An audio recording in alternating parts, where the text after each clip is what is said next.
Praise be to the Montreal Canadiens annual golf tournament that took place yesterday and which featured so many amazing, juicy conversations all around. Today, what I wanted to do was go over to a series of comments, a series of interviews, and a series of ideas that were tossed out there. And just kind of go over my thoughts, just explain what it is that I'm thinking when I see some of these things on my Twitter feed. Full disclosure though, we're not going to go over and talk about every single quote. There are so many out there and a lot of things that we could expand upon for more than like a minute per. So if we were to go out there and dissect every single thing that was mentioned, we'd be here for maybe like 4 or 5 videos worth. We can talk about some of these things more as the upcoming videos come out. But what I wanted to do was start things off with a conversation on Ivan Demidov. Because this is what Mark Denis went out there and asked Kent Hughes in regards to Demidov. In the case of the Canadiens' 5th overall prospect, are you, Kent Hughes, just letting Roman Rothenberg take care of his development? Is there constant communication with SKA St. Petersburg? Do you know what's going to happen in the next year?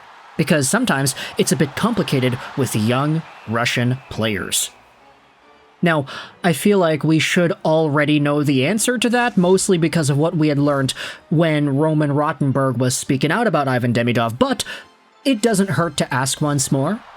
This is what Kent Hughes replies to Mark Denis' question. I can't tell you if we know at what point we will see him in Montreal, since he belongs to another team and he's under contract with them. We're following Demidov closely, and Nick Bobrov is in communication with them. We have to respect that he is their SKA player, and the KHL is a pro league where they play to win. But we're following him, and there's a possibility we'll be going to see him in Russia. Now that is a really basic comment, really basic way to answer the question, and it's kind of, a regurgitated sentiment that we have seen many, many times before. SKA St. Petersburg is not a developmental team. The KHL is not a developmental league. They're trying to win games, and if Ivan Demidov helps them do that with more minutes, then that's going to be up to Roman Rothenberg. Now, I did actually find it interesting. You know how we made the video a few days ago talking about how Demidov's debut in SKA St. Petersburg has been a disaster, how he was getting limited minutes, and the minutes that he did get were in kind of garbage time. Recently, things have taken a turn for the better, considering he had scored his first KHL goal the other day, but I did find it interesting that if you went over to SKA St. Petersburg's VK.com page, VK.com is a social media platform that I am not familiar with at all, but it appears to be Russian, and there are 400,000 followers of SKA St. Petersburg on VK.com.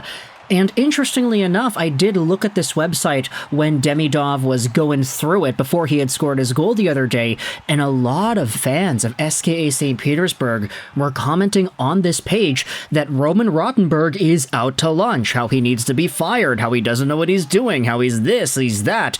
And they're not necessarily referring to Demidov in particular when they say these things. They're just referring to the fact that Roman Rothenberg's team, SKA St. Petersburg, hasn't really been scoring too many goals, nor have they been winning.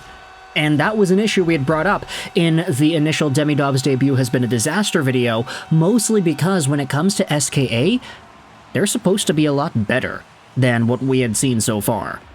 So, either way, it seems like the Montreal Canadiens do not have much in this race. They're not going out there and interfering much. Kent Hughes is just letting Roman Rothenberg do his thing, and it's Nick Bobrov that is communicating with the SKA St. Petersburg crew.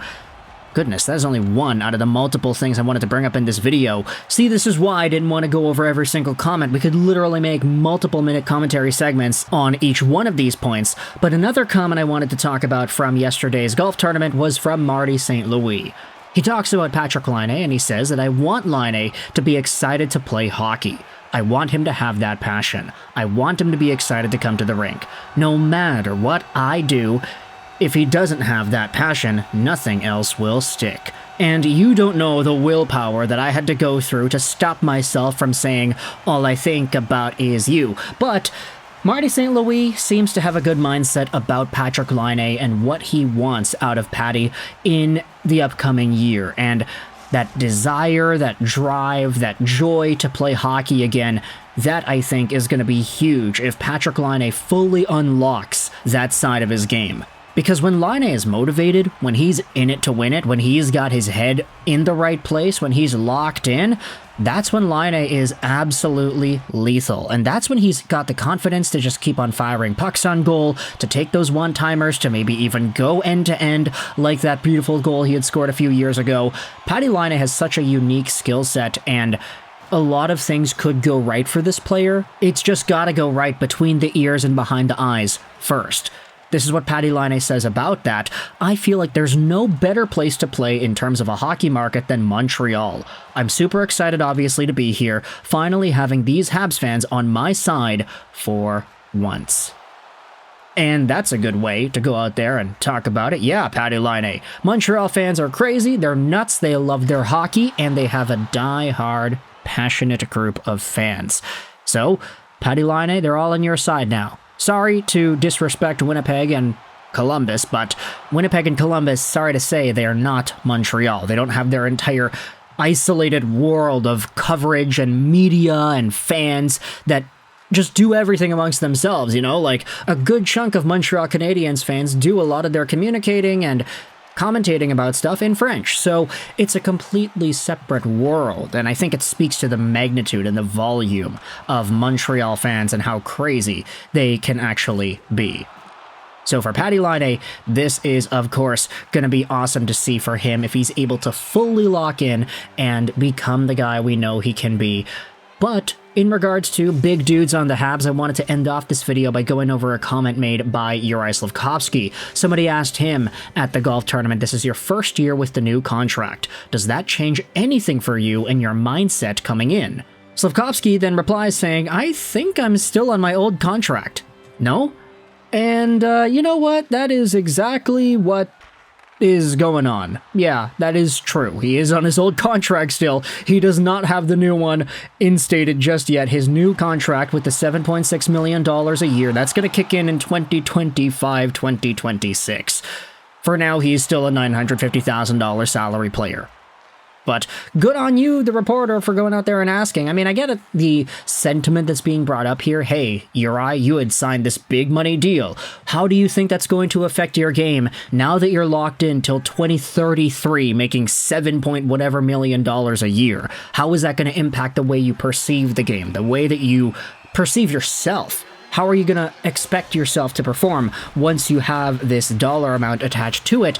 And, you know, I get it, you could say that, oh, maybe it's a question where Slafkovsky's going to talk about his new direction and how he wants to live up to the contract and he wants to continue to get better. You know, all the cookie-cutter answers, right, that we can get, as we had said with the Demidov comment, kind of the regurgitated statements that we keep on hearing time in and time out. Not that they're bad statements, but just things that we've definitely heard before and we kind of need reassurance to hear once again.